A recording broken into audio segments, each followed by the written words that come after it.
Israël a de nombreuses cartes en main. Les responsables israéliens sécuritaires en sont convaincus, la voie vers un accord existe.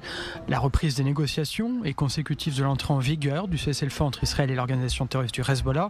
Les terroristes du Hamas ont perdu un soutien important et un allié régional avec la fin des combats au Liban. Tsahal peut désormais se redéployer sur la bande de Gaza avec la majeure partie de ses forces. À Gaza, la pression sur les terroristes du Hamas exercée par la population, dont le mécontentement grandit, peut être un facteur, mais les officiels israéliens estiment que l'on est loin d'une insurrection massive contre les terroristes qui ont encore quelques capacités pour gouverner.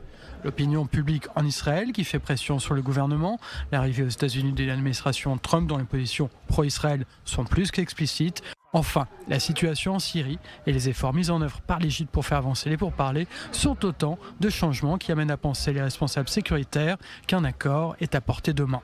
Des obstacles cependant demeurent. La libération de détenus palestiniens qui ont du sang sur les mains est problématique pour une partie de l'opinion publique israélienne. De surcroît, renvoyer des terroristes endurcis à Gaza au moment où Tsahal et le Shin Bet continuent leur lutte contre les bastions restants du Hamas constitue un obstacle. En dépit des difficultés présentes et à venir, le Hamas pourrait énoncer de nouvelles exigences impossibles pour Jérusalem. Les responsables sécuritaires estiment que le moment est propice pour conclure un accord. Dans la bande côtière, la bataille de Jabalia continue. La population est à 90% dans la région de Khan Younes. Tsahal est en mesure d'intervenir partout dans la bande de Gaza.